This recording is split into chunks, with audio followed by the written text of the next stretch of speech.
Deadpool Negative. I'm back with another review. I'm sorry, I believe it's been quite a while since my last video. I've been fighting off a pretty bad post-holiday cold. I mean, not that I'm doing any schedule here. I just want you guys to know I'm still alive. And I want to talk today about a graphic novel, kind of a curious item. It's pretty much all been forgotten, and I don't think it's particularly. It's an interesting book, and it's an interesting read. like it's called, I don't know, it is a 2002 hardcover graphic novel called Green Lantern Legacy: The Last Will and Testament of Hal Jordan. Now, I'm going to try and make this long story short, but after the death of Superman and the breaking of Batman, the Azrael and everything, DC Comics had to figure out what to do with Green Lantern.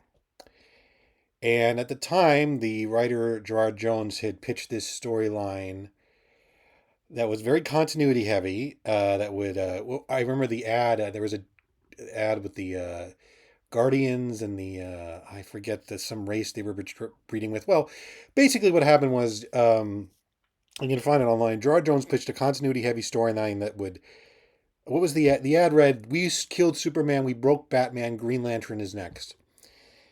And that was the pitch for about 5 minutes, enough to like at least make an ad, and then Green Lantern editor Kevin Dooley took that and completely threw it out and said, and I believe dismissed Jones from the title and brought in Ron Mars, who at that time was doing well as a cosmic, was getting as a cosmic writer on the Silver Surfer title for Marvel, and did well, it's the 30th anniversary this year, the Emerald Twilight storyline, which basically, after the destruction of Coast City and the Reign of the Superman storyline, Hal Jordan, racked with guilt over the fact that 7 million people died, tries to fix the city, tries to fix the city with Green Lantern powers. Obviously, he can't. The Guardians scold him for this, so he basically loses his mind, flies to Oa, beats up all the Green Lanterns, disintegrates the lovable Kilowog, and then eventually and then kills Sinestro, but kills Sinestro by snapping his neck, walks into the Green Lantern power battery, turns into what later became known as the villain Parallax, and flies off. And Ganthet, the remaining Guardian, takes the one remaining Green Lantern and gives it to Kyle Rayner. Now, this storyline sold. DC, and aided and abetted by Wizard Magazine, I think a lot, really milked this storyline for all it's worth. The Kyle Rayner, Green Lantern's Kyle versus Hal debates for about maybe I'm gonna say 8 months, not a year. There was a real sort of propulsion to what Mars was doing on the title, but Mars is a writer who never met a cliche he didn't like.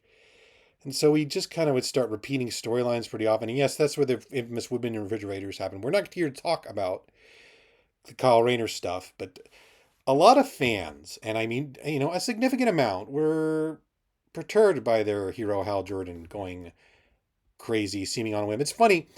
30 years ago, people would say, well, he never knew anyone in Coast City. Like, I mean, everyone he knew was gone. Like, he didn't have any connection to that city.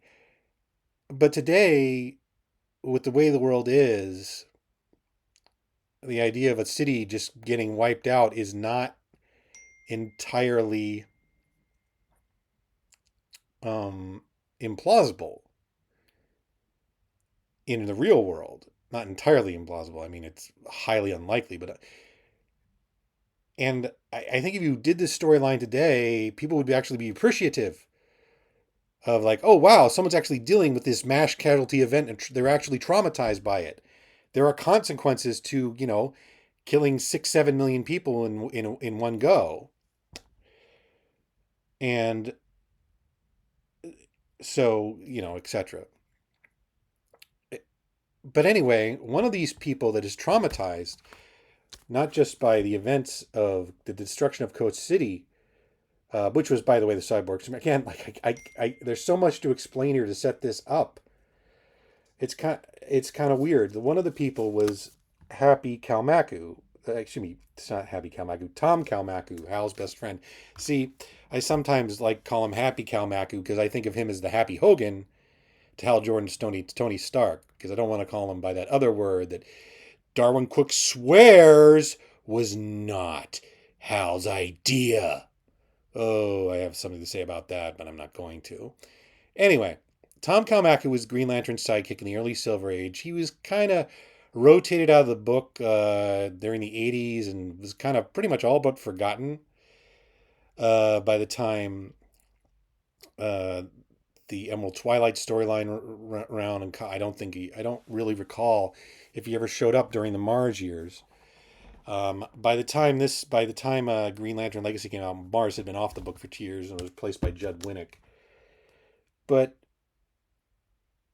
Joe Kelly, of all people, best known at that time for his runs on Superman and Deadpool, was apparently a big Hal Jordan fan, and he did not like the events of Emerald Twilight. And Green Lantern Legacy, The Last Will and Testament of Hal Jordan, Jesus, what a title, is basically about Tom Kalmaku trying to deal with the fact that his friend went insane, became a murderer, tried to collapse reality in at least one crossover storyline, saved the world in another crossover storyline, and then became the Spectre. Again, it's crazy, the backstory, because the backstory I have to explain here, it drives me nuts, but at the same time, it's kind of funny. But finally, I'm getting to the comic. When the story opens, basically, again, like, it felt strange back in 2002 that Tom, who had a wife and kids, and I'll get to that in a bit, would be so broken up about this, he'd become a miserable, self-loathing drunk. He's been trying to write a biography of Hal Jordan. He can't finish it. He can't hold down a job. He's just all, but like today, people would be okay with that. Anyway, his wife, he's separated from his wife. He's living on his own. He's just all completely broken up. And one day, a mysterious figure appears and tells him he's Hal Jordan's executor. And he's left him Hal Jordan's son. I don't think you understand. Oh, let me just quote the book here. I don't think you understand. I don't want it. I don't want anything to do with Hal Jordan. I don't want his pity or his secret gift or his memory or anything. That bastard ruined my life. Kind of did to yourself, but anyway. He reveals he's left him Hal Jordan's son, Marty. Obviously a nod to Martin Odell. And it's a note. Tom, fix it. Hal. Now, I'm not going to reveal what the true nature behind the kid is. I think if you've read enough comics, you'll be able to figure it out way quicker than the characters do. So the story is about two things. It's about, Tom trying to deal with the trauma of his best friend becoming a monster, and also Tom running away from his responsibilities as a parent. As he tries to protect Marty, and who has a Green Lantern ring. This will make sense later. He tries to protect. He tries to interact with the Justice League. He tries to talk to Carol Ferris. He doesn't get an answer. He tries to talk to Kyle. He tries to talk to Guy Gardner. I lost friends in Coast City. I suffered too. He didn't even look for me with that ring he could have. And that's the emotion that comes really, two things. And the other thing is about Tom's avoidance of his family. We only see his kids briefly. His wife only appears over the phone as a voice on the other line of the phone. Again, I will get to that later. And he's also being choiced by a mysterious Grim Reaper figure, which again, you'll probably be able to figure out long before the characters do, because it's kind of obvious from the design. But I think what comes through in this as a very powerful emotion, like that when Kelly was at his best, he was, he's able to really take raw emotion and push it through into the superhero realm. I think, like I'm the one. I'm a guy who's a huge fan of his Deadpool run. I used to have I may still have the entire run signed by him. I'm not sure. Um, but like I thought he did a wonderful job. Deadpool's depression and self-loathing. Although, to be fair, he had Fabian Nicieza gave him a good runway for that. Like a lot of people credit Kelly with making Deadpool a character, and Nicieza came first, and Nicieza gave him plenty of runway. I just feel like pointing that out. And Nicieza also followed up on what Kelly did, I thought, pretty well. And here, just the idea of Tom just being unable to understand why Hal Jordan is a man who is capable of such heroics, is capable of such evil. I didn't point out the names of the artists so far. It's Brent Anderson, the Astro City guy, and he had done a one-shot during the Silver Age event, I believe, with Surprise Kurt Busiek. And it's probably the first and only time I can recall that he's ever been inked by the great Bill Sienkiewicz. And this isn't too much of a spoiler. I'm going to show you this double page spread, this amazing double page spread. I actually kind of like Anderson when he's inked by other people. When he inks himself, the results can be mixed. But it's just this idea, like he's heroic, but then he did all this. Why? Why did he do all this? Why was he like this? Like, he was Green Lantern. He was brave and smart and the best. He wouldn't be afraid of a monster like you are. And there's nothing he'd do. And it's fascinating as he just yells at this poor kid. Again, you can figure out very quickly, quicker than the audience can, what this kid is actually about. Because the story, I'm not really sure what my problem with it is. It feels weirdly slight because it doesn't feel like it feels weirdly slight because that's not it. It just feels like at the time Kyle Rayner was still Green Lantern. I think we were wrapping up the Winnick run, or maybe the Winnick run was coming to a close. And it feels like somebody just should just tell Tom to grow up. I don't like. But then again, some people need some sort of wild event to make them, see reason, and that's what superhero comics are for, I guess.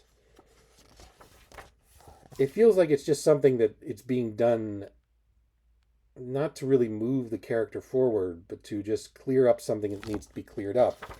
In fact, there is a pretty huge event that I'm not even sure was followed up on the Johns run, or at least it was. I think it probably was, but I can't really remember much of the Johns run. I don't want to.